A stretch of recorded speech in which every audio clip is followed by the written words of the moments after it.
أشهد أن لا إله إلا الله وحده لا شريك له وأشهد أن محمدا عبده ورسوله أما بعد فأعوذ بالله من الشيطان الرجيم بسم الله الرحمن الرحيم الحمد لله رب العالمين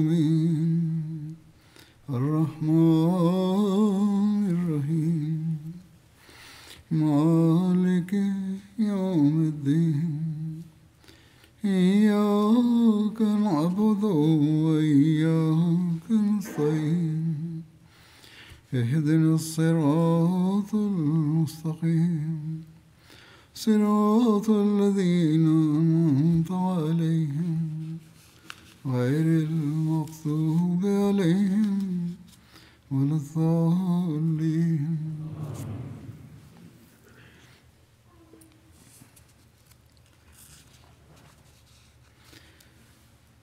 గత జుమా ఉపన్యాసాలలో మహాప్రవక్త సల్లల్లాహు అలైహి వసల్లం జీవిత చరిత్రకు సంబంధించి ఆయన యుద్ధాల గురించి ప్రస్తావించడం జరిగింది.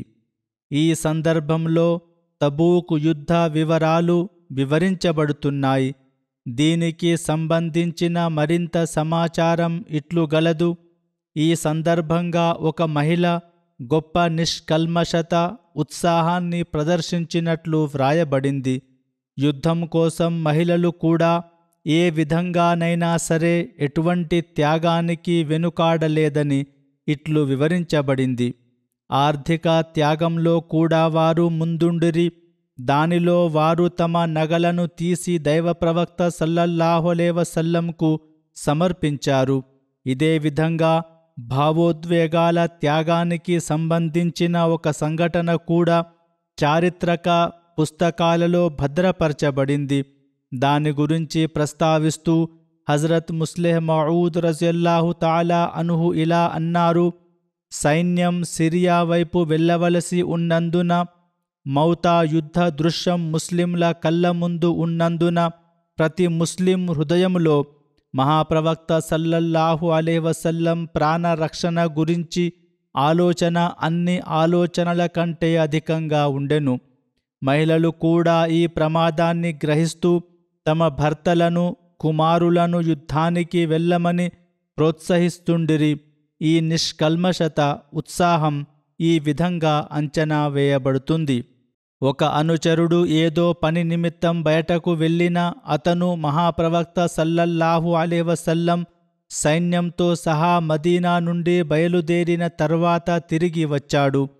కొంతకాలం దూరమున్న తర్వాత తన భార్యను చూసి సంతోషిస్తాననే ఆలోచనతో తన ఇంట్లోకి ప్రవేశించెను.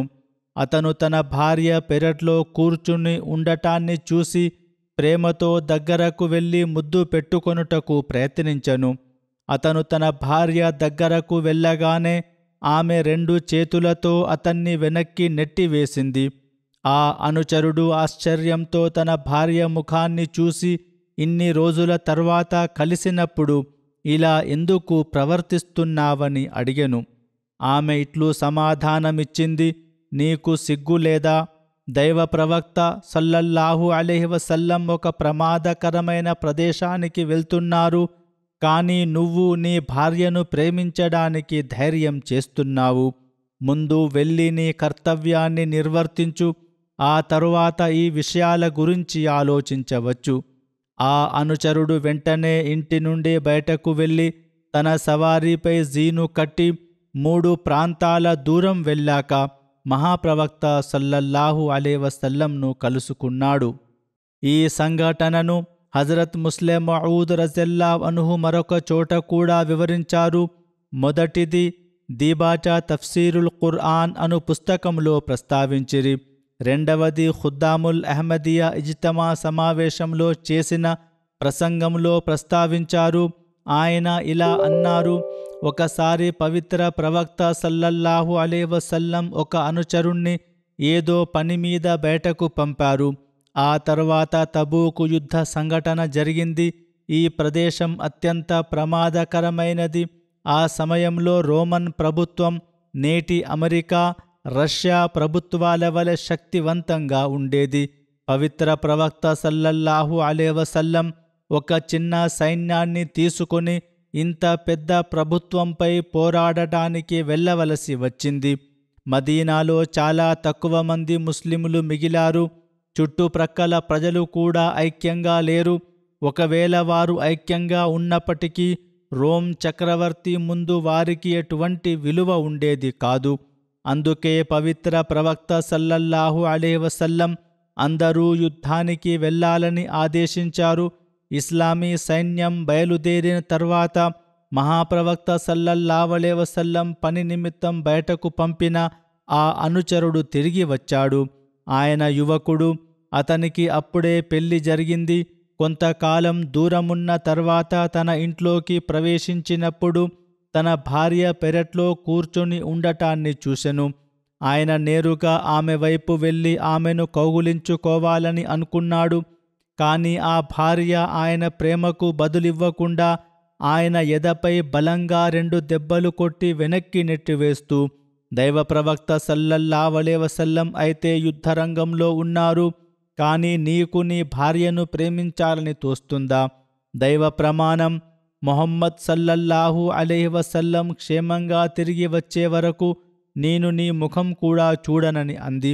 ఆ అనుచరుడు వెంటనే ఇంటి నుండి బయలుదేరి మదీనాకు 3 ప్రాంతాల దూరంలో ఉన్న ఇస్లామీ సైన్యాన్ని కలుసుకున్నారు.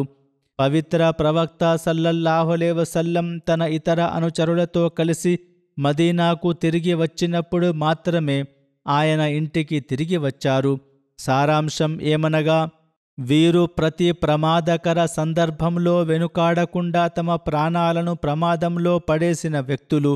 ఏ కష్టం లేదా బాధ వారికి కష్టం లేదా బాధగా అనిపించలేదు. బదులుగా ఎప్పుడైతే ఏదైనా సేవ చేసే అవకాశం వచ్చెనో వారు తమ ప్రాణాలను సంతోషంగా అర్పించేవారు.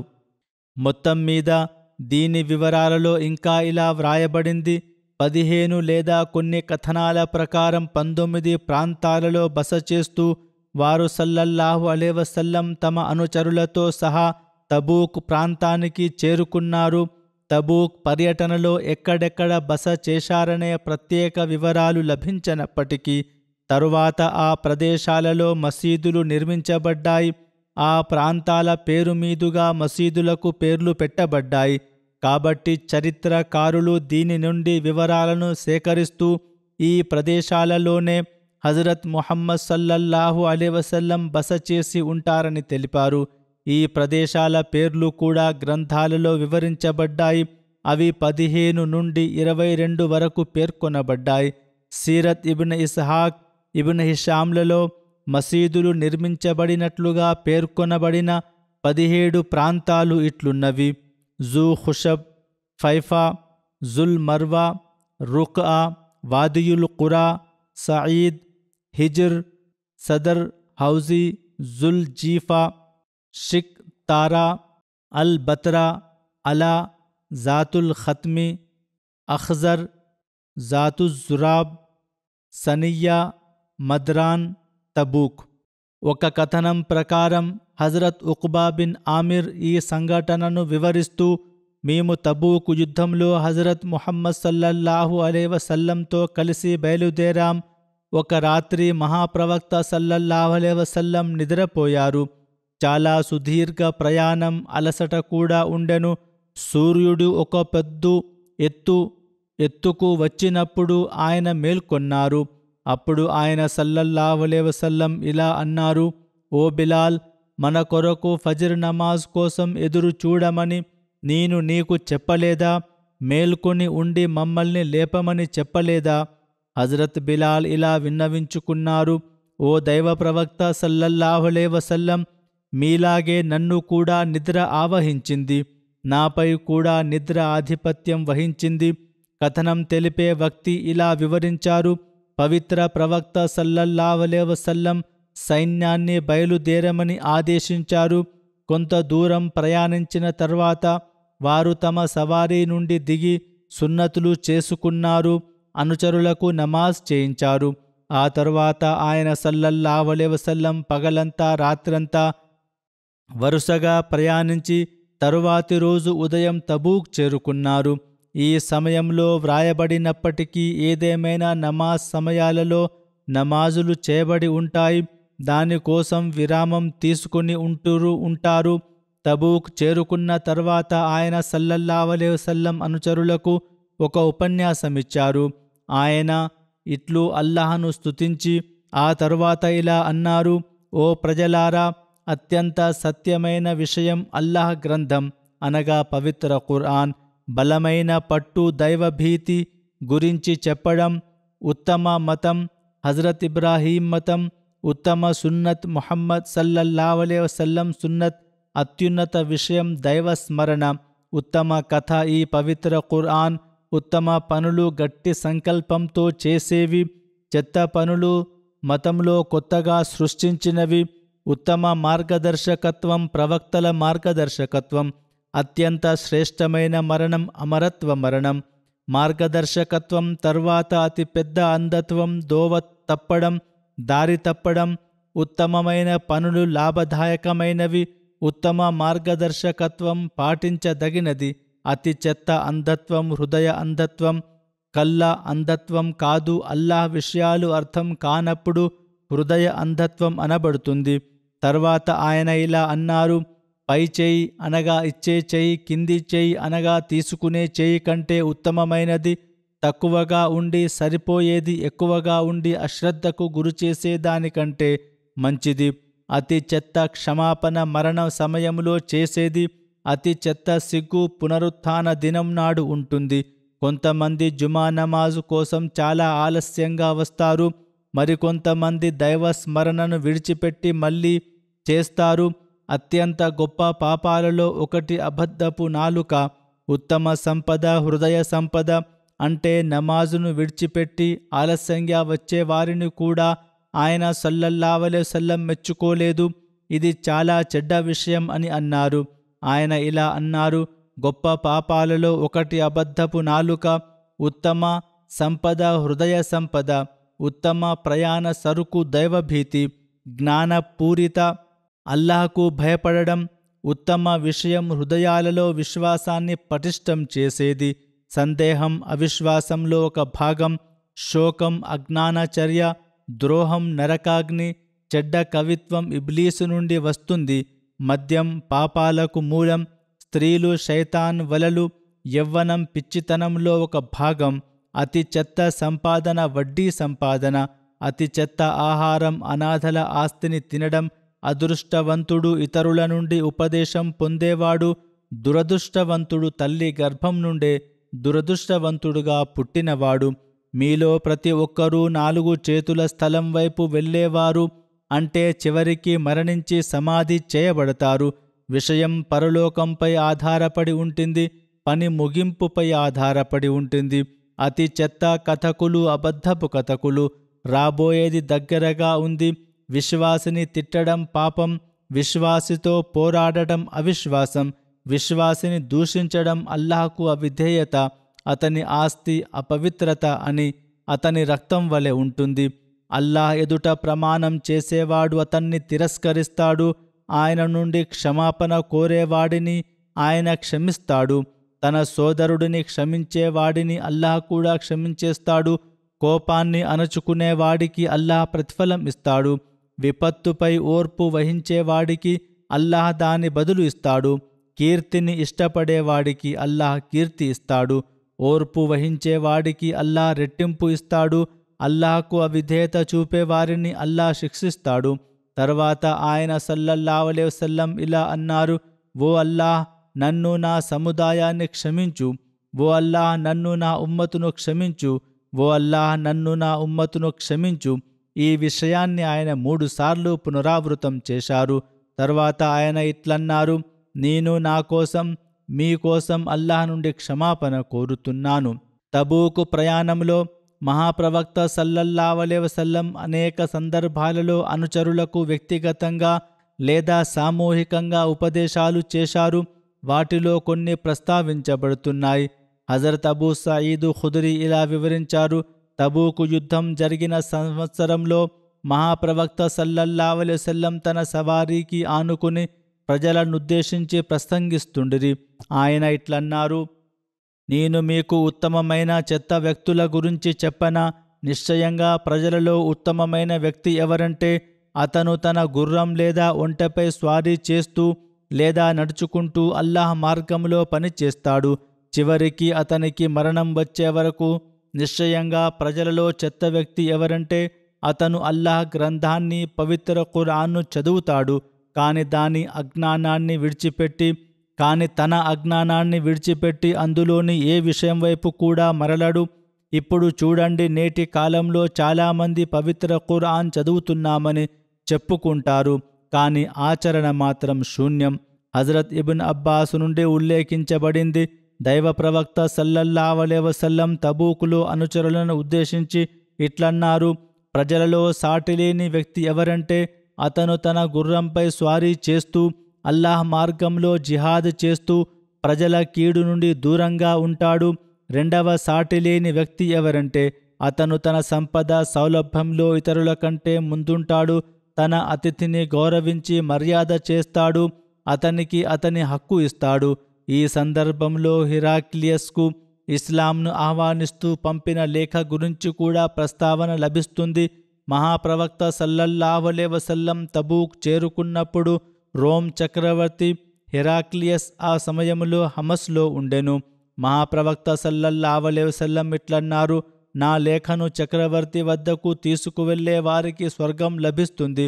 ఒక వ్యక్తి ఇలా విన్నవించుకున్నాడు: అతను ఈ లేఖను అంగీకరించకపోయినా కూడానా? దైవ ప్రవక్త సల్లల్లాహు అలైహి వసల్లం ఇలా అన్నారు: అతను దానిని అంగీకరించకపోయినా కూడా ఏదేమైనా తీసుకువెళ్ళండి. దాని ప్రకారం ఆ వ్యక్తి లేఖను తీసుకువెళ్ళి హెరాక్లియస్కు ఇచ్చాడు.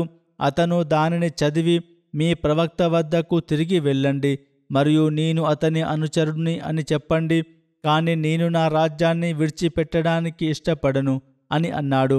అతను కొన్ని దీనార్లను కూడా ప్రవక్త సల్లల్లాహు అలైహి వసల్లం సేవకు పంపాడు.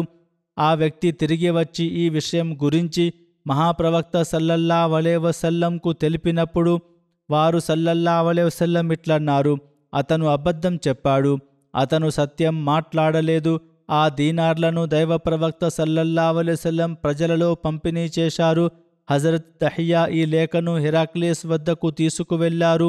ఇది 6వ హిజ్రీ సంవత్సరం చివరలో మహాప్రవక్త సల్లల్లాహు అలైహి వసల్లం హజరత్ దహియా చేతికి ఇచ్చి పంపిన లేఖ కాదు.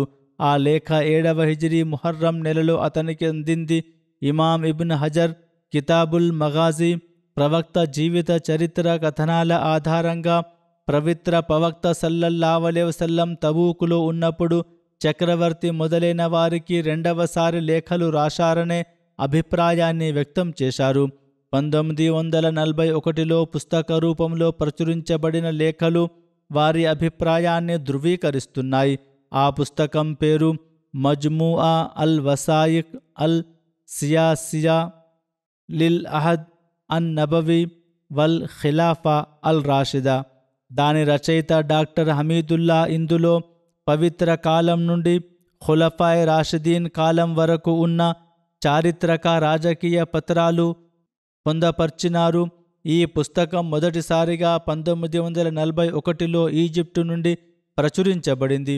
ఈ పుస్తకం మూలం ప్రకారం రోమ్ చక్రవర్తికి 2 లేఖలు పంపబడ్డాయి. మొదటి లేఖలో 6వ హిజ్రీ చివరిలో దహియా కల్బీ చేతి ద్వారా పంపబడింది. అతను తన ప్రజలు ఇస్లాం స్వీకరించడాన్ని అడ్డుకోవద్దని, లేకుంటే అతని ప్రజల పాపభారం కూడా అతనిపై పడుతుందని ఉంది. 2వ లేఖలో ఇస్లాం స్వీకరించాలని, లేదంటే నిరాకరించిన పక్షంలో జిజియా రక్షణ పన్ను చెల్లించాల్సి ఉంటుందని ఉంది. తబూకు యుద్ధ సమయంలో హజరత్ దహియా చేతి ద్వారా ఈ 2వ లేఖ పంపబడింది. చరిత్రలో ఐలా ప్రజలతో శాంతి సంధి గురించి ప్రస్తావన గలదు. దాని వివరాలలో ఇలా వ్రాయబడింది: మహాప్రవక్త సల్లల్లాహు అలైహి వసల్లం తబూక్ చేరుకున్న తర్వాత చుట్టుప్రక్కల ఉన్న క్రైస్తవ పాలకులు భయభ్రాంతులకు గురయ్యారు. వారిపై అలాంటి ప్రభావం అల్లాహ్ తాలా వేశాడు. కొద్ది కాలం క్రితం వరకు ముస్లింలకు వ్యతిరేకంగా కుట్రలు పన్నుతున్న వారు ఇప్పుడు తమ మనుగడ గురించి ఆలోచించడం మొదలుపెట్టారు. వారు మహాప్రవక్త సల్లల్లాహు అలైహి వసల్లం సేవలో హాజరై సంధి కోసం అభ్యర్థించడం ప్రారంభించారు. వారిలో మొట్టమొదటగా ఐలా పాలకుడు హాజరయ్యాడు. ఐలా అనేది ఎర్ర సముద్ర తీరంలో సిరియా దగ్గర ఉన్న ఒక చిన్న పట్టణం. ఇది హిజాజ్ చివరి సరిహద్దు మరియు సిరియా భూభాగం ప్రారంభంలో ఉంది. తబూకులో బస చేసిన సమయంలో ఐలా పాలకుడు యుహన్నా బిన్ రుఆబా మహాప్రవక్త సల్లల్లాహు అలైహి వసల్లం సేవలో హాజరయ్యారు. అతనితో పాటు సిరియా ప్రజలు, యమన్ ప్రజలు, సముద్ర తీర ప్రాంత ప్రజలు, జర్బా, అజురు ప్రాంత ప్రజలు కూడా వచ్చి సంధి కోసం అభ్యర్థించారు. మహాప్రవక్త సల్లల్లాహు అలైహి వసల్లం వారికి ఒక భద్రతా పత్రాన్ని వ్రాయించారు. దైవ ప్రవక్త సల్లల్లాహు అలైహి వసల్లం ఇలా వ్రాయించారు: బిస్మిల్లాహిర్రహ్మానిర్రహీం. ఇది అల్లాహ్ అతని ప్రవక్త ముహమ్మద్ సల్లల్లాహు అలైహి వసల్లం తరపున యుహన్నా బిన్ రుఆబా ఐలా ప్రజల సముద్రంలో నడిచే పడవలకు, వారి నేలపై ప్రయాణించే బృందాలకు ఇవ్వబడిన భద్రతా పత్రం. వారికి అల్లాహ్ దైవ ప్రవక్త ముహమ్మద్ సల్లల్లాహు అలైహి వసల్లం తరపున సంపూర్ణ రక్షణ లభిస్తుంది. ఇదే విధంగా వారి పక్షాన ఉన్న సిరియా ప్రజలు, యమన్ ప్రజలు, సముద్ర తీర ప్రాంత ప్రజలకు కూడా సంపూర్ణ రక్షణ అందించబడుతుంది. ఎవరైనా ఉల్లంఘనకు పాల్పడితే వారి ఆస్తిని స్వాధీనం చేసుకోవడం మాత్రమే అవుతుంది. అటువంటి వ్యక్తి ఆస్తిని ఎవరైతే దోచుకుంటారో అది వారికి ధర్మసమ్మతం అవుతుంది. అంటే ఉల్లంఘన చేసిన లేదా నేల మార్గం ద్వారా ఉల్లంఘన చేసిన వారి ఆస్తి, వారిని ఏ నీటి ఊట లేదా బావి నీటిని ఉపయోగించకుండా నిరోధించబడరు. ఏ సముద్ర లేదా నేల మార్గం ద్వారా వారు నిషేధించబడరు. ఈ భద్రతా పత్రాన్ని ఐలా ప్రజలు మరియు యుహన్నా బిన్ రుఆబా కోసం మహాప్రవక్త సల్లల్లాహు అలైహి వసల్లం ఆదేశం మేరకు హజరత్ జుహైమ్ బిన్ సల్త్, హజరత్ షరహబీల్ బిన్ హస్నా వ్రాశారు. యుహన్నా మహాప్రవక్త హజరత్ ముహమ్మద్ సల్లల్లాహు అలైహి వసల్లంకు తెల్లటి కంచెర గాడిదను బహుమతిగా ఇచ్చారు. ధరించడానికి ఒక శాలువాను సమర్పించారు. మహాప్రవక్త సల్లల్లాహు అలైహి వసల్లం అతనికి ఒక యమన్ శాలువా సమర్పించి హజరత్ బిలాల్తో నివాసం కొరకు ఏర్పాటు చేయాలని ఆదేశించారు. ఆ తర్వాత మక్నా ప్రజలతో సంధి జరిగింది. మక్నా ప్రజలు యూదులు. ఈ ప్రాంతం సముద్ర తీరంలో ఐలా సమీపంలో ఉంది. వీరు కూడా మహాప్రవక్త సల్లల్లాహు అలైహి వసల్లం సేవలో హాజరయ్యారు. ఆయన వారికి కూడా ఒక భద్రతా పత్రాన్ని వాసిచ్చారు. ఇన్నహుం ఆమినూన బి అమానిల్లాహి వ అమాని ముహమ్మదిం వ అన్న అలైహిం రుబా గజ్వలిహిం వ రుబా సిమారిహిం. అనగా నిశ్చయంగా వీరు అల్లాహ్, ముహమ్మద్ సల్లల్లాహు అలైహి వసల్లం రక్షణలో ఉన్నారు. నార, నూలు వడకడం, తమ పంటల 4వ వంతు పన్ను చెల్లించాలి. ఇదే విధంగా జర్బా మరియు అజురు ప్రజలకు కూడా భద్రతా పత్రం గురించిన ప్రస్తావన ఉంది. జర్బా, అజురు 2 సిరియా దేశంలోని బల్కా ప్రాంతంలోని 2 పట్టణాలు. ఇవి ఒకదానికొకటి చాలా దగ్గరగా ఉండేవి.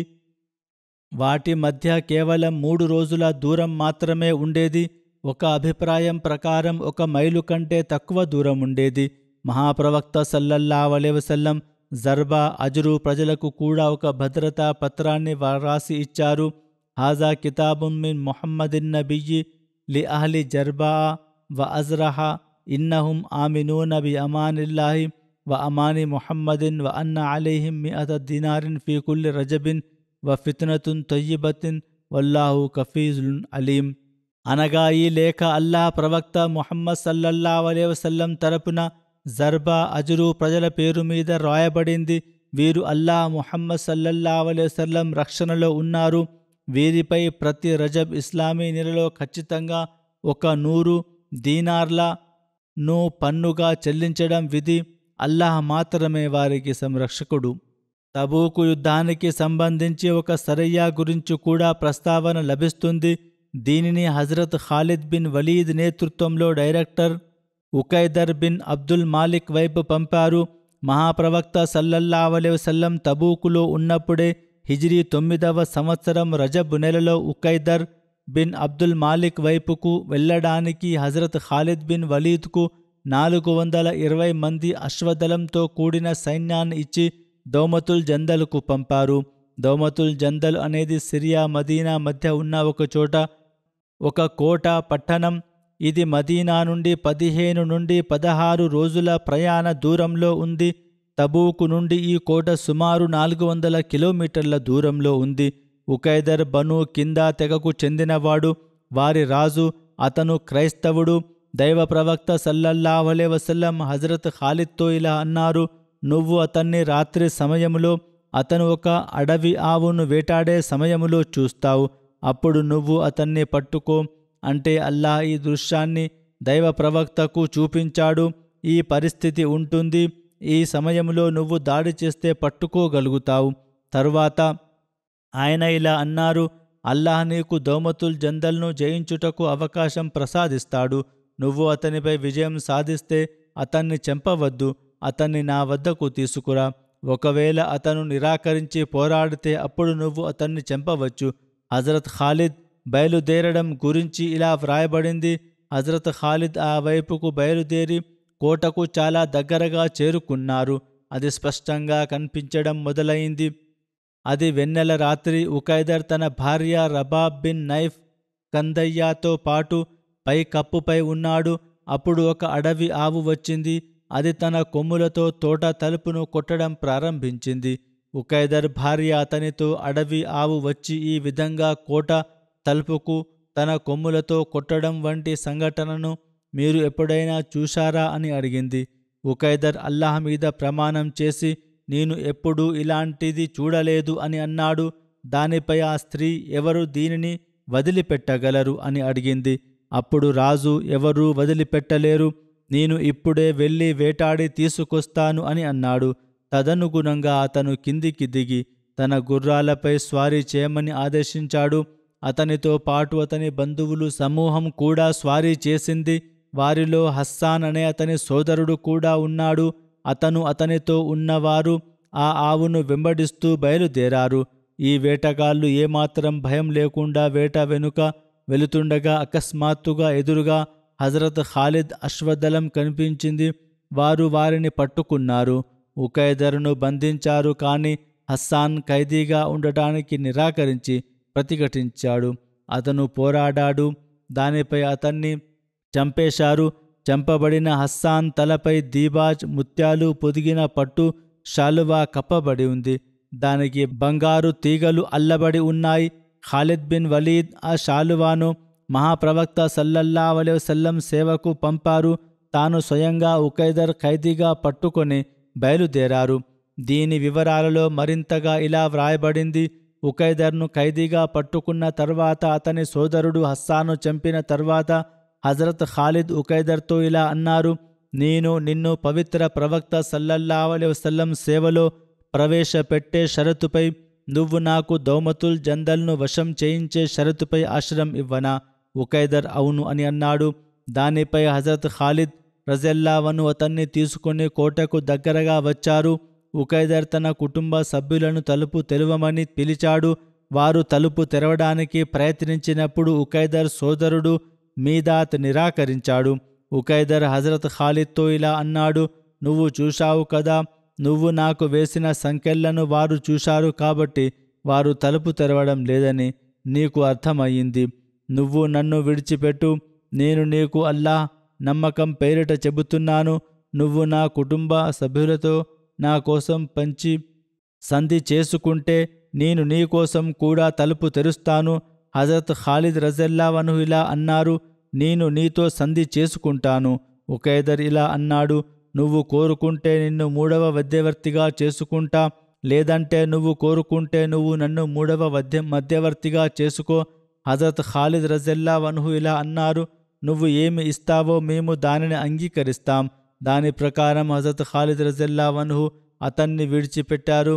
ఉకైదర్ కోట తలుపు తెరిచాడు. ఉకైదర్ సోదరుడు మీదాత్ కూడా ఖైదు చేయబడ్డాడు. సంధి జరిగిన అన్ని వస్తువులను స్వాధీనం చేసుకున్నారు.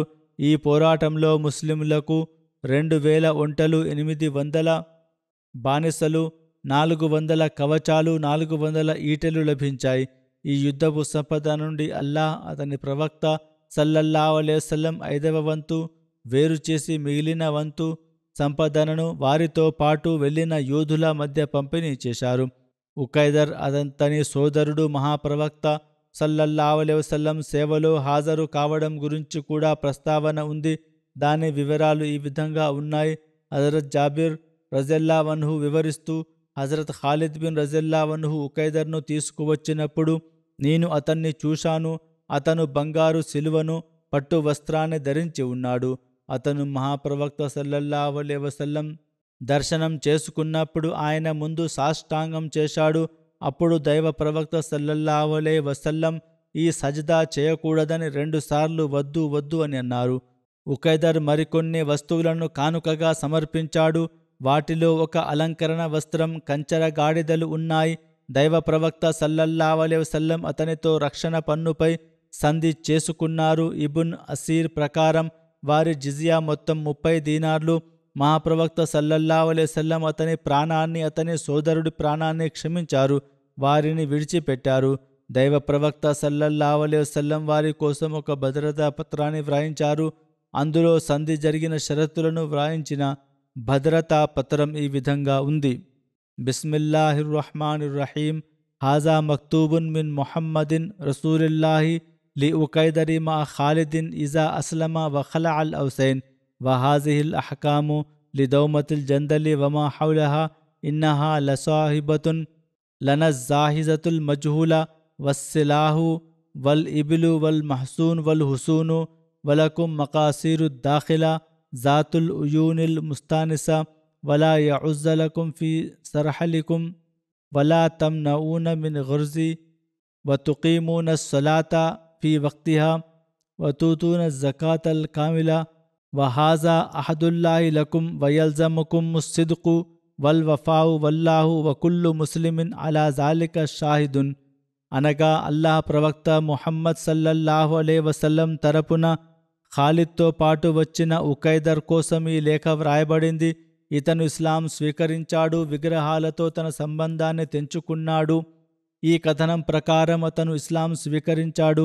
ఈ నియమాలు దౌమతుల్ జందల్ దాని చుట్టుప్రక్కల ప్రజల కోసం, మాకు ముస్లింలకు సాగు చేయదగిన భూమి కోసం, సాగు చేయదగిన భూమి కాని వ్యర్థ భూమి, ఆయుధాలు, ఒంటెలు, కోటలు లభిస్తాయి.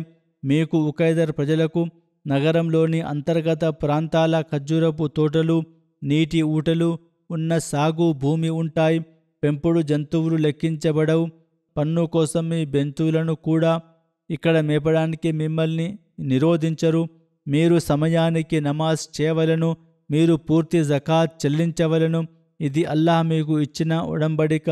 మీకు సత్యం మరియు విశ్వసనీయత అవసరం. దీనికి అల్లాహ్ ప్రతి ముస్లిం సాక్షులు. తబూక్ సమయంలో ఒక అనుచరుడి రుణం మరణం, వారు సమాధి చేయబడడం గురించి కూడా ప్రస్తావన ఉంది. దీనిని చూసి కొందరు గొప్ప అనుచరులు ఆ స్థానంలో తాము ఉంటే బాగుండేది అని కోరుకున్నారు. హజరత్ అబ్దుల్లా బిన్ మస్ఊద్ రజల్లాహు అన్హు ఇట్లు వివరిస్తూ, నేను గజ్వా తబూక్లో మహాప్రవక్త సల్లల్లాహు అలైహి వసల్లంతో పాటు ఉన్నాను. ఒక్కసారి నేను అర్ధరాత్రి నిద్రలేచి సైన్యంలో ఒకవైపు అగ్ని కాంతిని చూశాను. నేను అది ఏమిటో చూడడానికి అటువైపు వెళ్ళాను. నేను చూస్తే అక్కడ దైవ ప్రవక్త సల్లల్లాహు అలైహి వసల్లం, హజరత్ అబూబకర్ రజల్లాహు అన్హు, హజరత్ ఉమర్ రజల్లాహు అన్హు ఉన్నారు. నేను చూసింది ఏమిటంటే హజరత్ అబ్దుల్లా జుల్ బిజాదైన్ అల్ ముజనీ రజల్లాహు అన్హు మరణించారు. వారు వారి సమాధి కోసం గోతిని తవ్వుతున్నారు. మహాప్రవక్త సల్లల్లాహు అలైహి వసల్లం గోతి లోపల ఉన్నారు. హజరత్ అబూబకర్ రజల్లాహు అన్హు, హజరత్ ఉమర్ రజల్లాహు అన్హు అతని మృతదేహాన్ని ప్రవక్తకు అందిస్తున్నారు. మహాప్రవక్త సల్లల్లాహు అలైహి వసల్లం ఇలా అంటున్నారు, మీరిద్దరూ ఈ సోదరుడిని నా దగ్గరకు తీసుకొని రండి. వారు ఇద్దరు హజరత్ అబ్దుల్లా బిన్ బిజాదైన్ రజల్లాహు అన్హు మృతదేహాన్ని దైవ ప్రవక్త సల్లల్లాహు అలైహి వసల్లం చేతికి ఇచ్చారు. ఆయన సల్లల్లాహు అలైహి వసల్లం తన చేతులతో ఆ మృతదేహాన్ని గోతిలో ఉంచి ఆ తర్వాత ఇట్లు దువా చేశారు, అల్లాహుమ్మ ఇన్నీ అంసైతు రాజియన్ అన్హు ఫర్జ అన్హు. అనగా, ఓ అల్లాహ్, నేను అతనిపై సంతృప్తి చెంది ఈ సాలం ఖాయం ఈ సాయంకాలం గడిపాను కాబట్టి నువ్వు కూడా ఇతనిపై సంతృప్తి చెందుదువుగాక. హజరత్ అబ్దుల్లా బిన్ మసూద్ రజల్లా అన్హు వివరిస్తూ, నేను ఆ సమయంలో కోరుకున్నాను, ఖచ్చితంగా ఆ గోతిలో దించబడేది నేనే అయితే బాగుండేది. ఈ ప్రార్థనలు పొందేవాడిని. హజరత్ అబ్దుల్లా జుల్ బిజాదైన్ బను ముజైనా తెగకు చెందినవారు. అతని చిన్నతనంలోనే అతని తండ్రి మరణించెను. అతనికి వారసత్వంలో ఏమీ లభించలేదు. అతని పెదనాన్న చాచా ధనవంతుడు. ఆ పెదనాన్న అతనిని పోషించాడు. చివరికి అతను కూడా ధనవంతుడై అతనితో కలిసి వ్యాపారం ప్రారంభించాడు. అతను మక్కా విజయం తర్వాత ఇస్లాం స్వీకరించెను. ఇస్లాం స్వీకరించగానే అతని పెదనాన్న అతని వద్ద నుండి అన్ని లాక్కున్నాడు. అతని ఇజార్, నడుముకు చుట్టే వస్త్రం కూడా లాక్కున్నారు. అప్పుడు అతని తల్లి వచ్చి తన చాదర్ను 2 ముక్కలుగా విభజించింది. హజరత్ అబ్దుల్లా ఒక భాగాన్ని ఇజారుగా ఉపయోగించుకున్నారు, రెండవ భాగాన్ని తనపై కప్పుకున్నారు. జుల్ బిజాదైన్ అంటే 2 వస్త్రాలు కలవాడు అని అర్థం. తర్వాత అతను మదీనాకు వచ్చి మసీదులో పడుకున్నారు. ఆ తర్వాత మహాప్రవక్త సల్లల్లాహు అలైహి వసల్లంతో కలిసి ఉదయం నమాజ్ చేశారు. ఆయన ఇలా అన్నారు, మహాప్రవక్త ముహమ్మద్ సల్లల్లాహు అలైహి వసల్లం ఉదయం నమాజ్ పూర్తి చేసిన తర్వాత ఎవరైనా కొత్త వ్యక్తి ఉన్నారా అని ప్రజలను శ్రద్ధగా చూసేవారు. మహాప్రవక్త సల్లల్లాహు అలైహి వసల్లం హజరత్ అబ్దుల్లా వైపు చూసి అతన్ని అపరిచితుడిగా భావించి, నువ్వు ఎవరు అని అడిగారు. హజరత్ అబ్దుల్లా తన వంశాన్ని వివరించారు. ఒక కథనంలో అతను తన పేరు అబ్దుల్ ఉజ్జా అని వివరించారు. దానిపై మహాప్రవక్త సల్లల్లాహు అలైహి వసల్లం ఇలా అన్నారు, నువ్వు అబ్దుల్లా జుల్ బిజాదైన్ 2 వస్త్రాలు కలవాడు గలవు. తర్వాత నువ్వు నా దగ్గరే ఉండు అని అన్నారు. తదనుగుణంగా అతను పవిత్ర ప్రవక్త సల్లల్లాహు అలైహి వసల్లం అతిథులలో చేరారు. ఆయన వారికి పవిత్ర ఖురాన్ను నేర్పేవారు. చివరికి అతను చాలా ఖురాన్ను కంఠస్థం చేసుకున్నారు. మహాప్రవక్త సల్లల్లాహు అలైహి వసల్లం తబూకు వైపు బయలుదేరినప్పుడు అతను ఇలా విన్నవించుకొనెను, ఓ దైవ ప్రవక్త సల్లల్లాహు అలైహి వసల్లం, నా కోసం అమరత్వం పొందాలని ప్రార్థన చేయండి. మహాప్రవక్త సల్లల్లాహు అలైహి వసల్లం ఇలా ప్రార్థించారు, ఓ అల్లాహ్, నేను ఇతని రక్తాన్ని అవిశ్వాసులపై నిషేధించాను, హరాం చేశాను. అతను ఇలా విన్నవించుకొనెను, ఓ దైవ ప్రవక్త సల్లల్లాహు అలైహి వసల్లం, నా ఉద్దేశం అది కాదు. మహాప్రవక్త ఇలా అన్నారు, నువ్వు అల్లాహ్ మార్గంలో యుద్ధం కోసం బయలుదేరి నీకు జ్వరం వచ్చి దాని కారణంగా మరణించినా కూడా నువ్వు అమరుడివే. నీ సవారీ నిన్ను కింద పడేసి దాని కారణంగా మెడ విరిగిపోయినా కూడా నువ్వు అమరుడివే. ఏ విధంగా అమరత్వం లభిస్తుందో దాని గురించి చింతించవద్దు. తదనుగుణంగా తబూక్ చేరుకొని కొన్ని రోజుల తరువాతే అతను అనారోగ్యం కారణంగా మరణించెను. ఈ ప్రయాణంలో హజరత్ ముఆవియా బిన్ ముఆవియా ముజని రజల్లాహు అన్హు జనాజా నమాజ్ అనగా అంత్యక్రియ ప్రార్థన గురించి కూడా ప్రస్తావన లభిస్తుంది. హజరత్ అనస్ బిన్ మాలిక్ రజల్లాహు అన్హు భావిస్తూ, మహాప్రవక్త సల్లల్లాహు అలైహి వసల్లం తబూకులో ఉన్నప్పుడు జిబ్రాయిల్ అలైహిస్సలాం వచ్చి ఇలా అన్నారు, ఓ దైవ ప్రవక్త, ముఆవియా ముజని మదీనాలో మరణించారు. అల్లాహ్ ఈ విషయాన్ని జిబ్రాయిల్ ద్వారా మీకు తెలియజేశారు. వారు అతని జనాజా నమాజ్ చదవండి. ఆ తర్వాత కష్ఫ్ ద్వారా అతని మృతదేహం ఉన్న శవపేటిక గాలిలో పైకి ఎత్తబడింది. దైవ ప్రవక్త సల్లల్లాహు అలైహి వసల్లం కళ్ళ ముందు ఆగిపోయింది. ఆయన సల్లల్లాహు అలైహి వసల్లం జనాజా నమాజ్ చదివించారు. ఆయన ముందు దేవదూతల వరుసలు కూడా ఉన్నాయి. మహాప్రవక్త సల్లల్లాహు అలైహి వసల్లం జిబ్రాయిల్ను అడిగారు, అతనికి ఈ గొప్ప స్థానం ఎలా లభించింది? ఇతన్ని ఇంత దూరం జిబ్రాయిల్ను అడిగారు, ఇతనికి ఈ గొప్ప స్థానం ఎలా లభించింది? ఇతన్ని ఇంత దూరం తీసుకురావడం మరియు నేను జనాజా నమాజ్ చదవమని చెప్పబడడం ఎలా జరిగింది?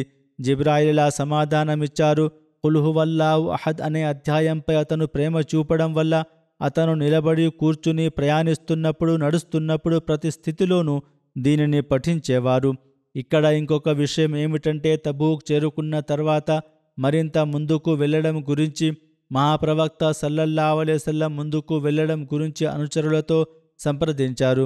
హజరత్ ఉమర్ రజల్లాహు అన్హు ఇలా విన్నవించారు, ఓ దైవ ప్రవక్త, ముందుకు వెళ్ళమని మీకు ఆదేశం ఉంటే మీరు తప్పకుండా బయలుదేరండని, మేము కూడా మీతో వస్తాము. మహాప్రవక్త సల్లల్లాహు అలైహి వసల్లం ఇలా అన్నారు, ఒకవేళ అల్లాహ్ తరపున నాకు ముందుకు వెళ్ళమని ఆదేశం ఉండి ఉంటే నేను మీతో సంప్రదించేవాడిని కాదు. దానికి హజరత్ ఉమర్ రజల్లాహు అన్హు మళ్ళీ ఇలా విన్నవించారు: ఓ దైవ ప్రవక్త, రోమన్ల వద్ద ఎక్కువ సంఖ్యలో సైన్యం ఉంది. ఇస్లామీ ప్రజలలో నుండి ఎవరూ అక్కడ లేరు. మనం వారికి చాలా దగ్గరగా వచ్చాము.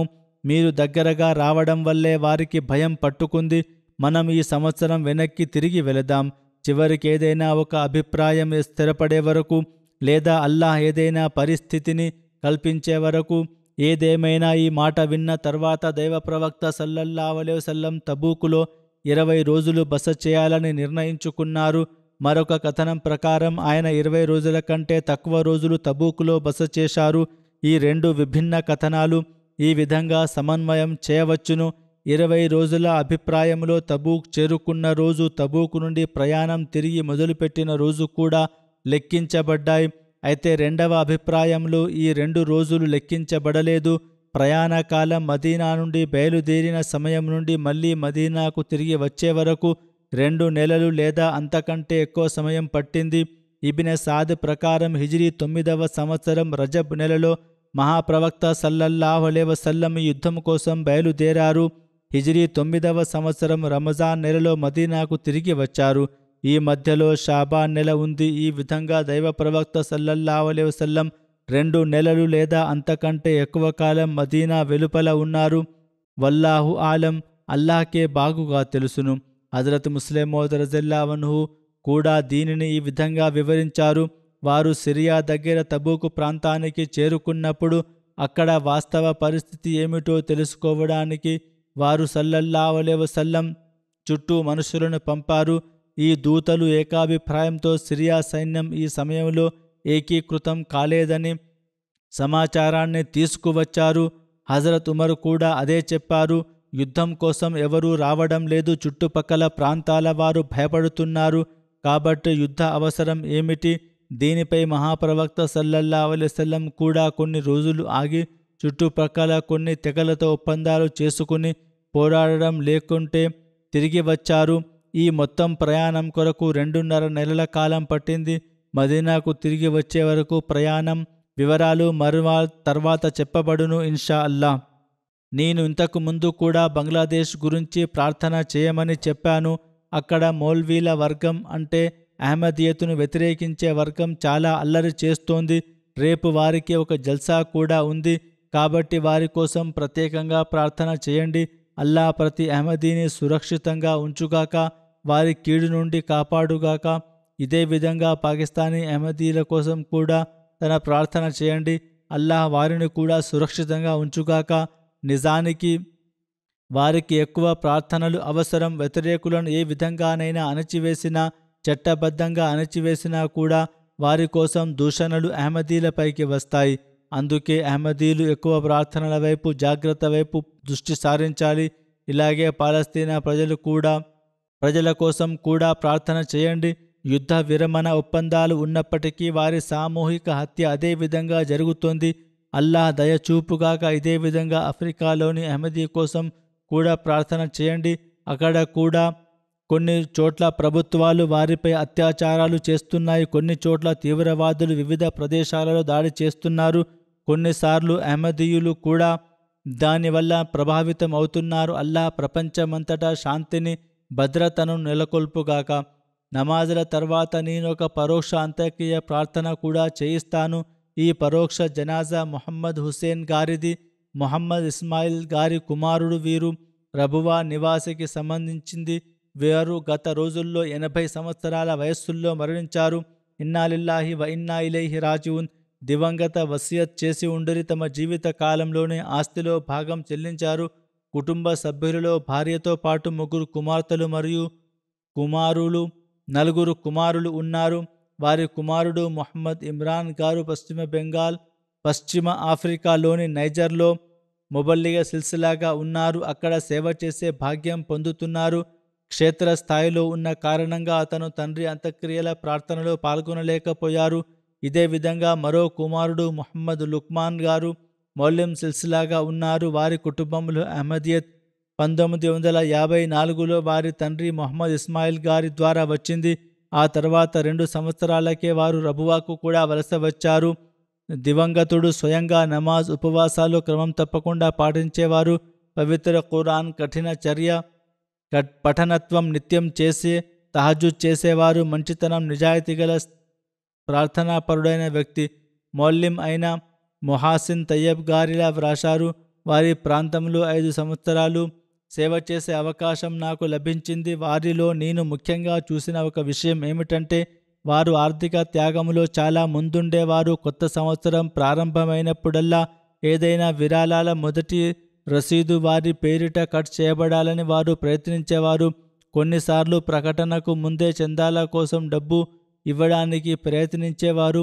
ఇదే విధంగా కొన్నిసార్లు సంవత్సర చివరలో అదనపు చందా అడిగినప్పుడు తమ స్తోమత మేరకు మరింత చెల్లింపు కూడా చేసేవారు. అల్లాహ్ వారిని క్షమించి దయతో చూచుగాక, కుటుంబ సభ్యులకు కూడా ఓర్పు ధైర్యం ప్రసాదించుగాక. వ్యతిరేకించి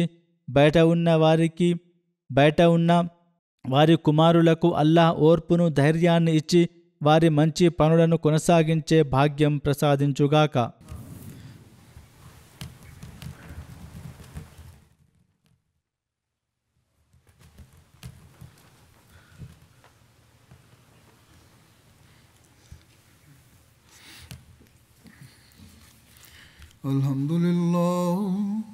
Alhamdulillah nahmaduhu wa nasta'inuhu wa nastaghfiruhu wa nu'minu bihi wa natawakkalu alayhi wa na'udhu billahi min shururi anfusina wa min sayyiati a'malina.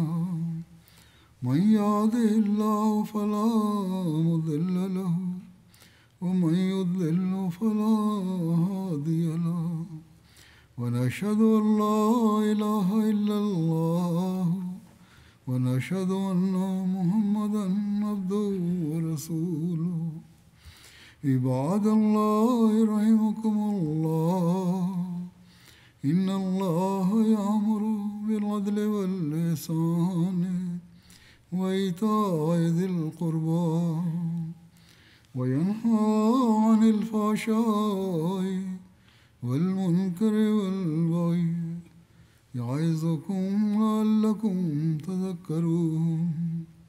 اذكروا الله يذكركم وادعوه يستجب لكم ولذكر الله أكبر.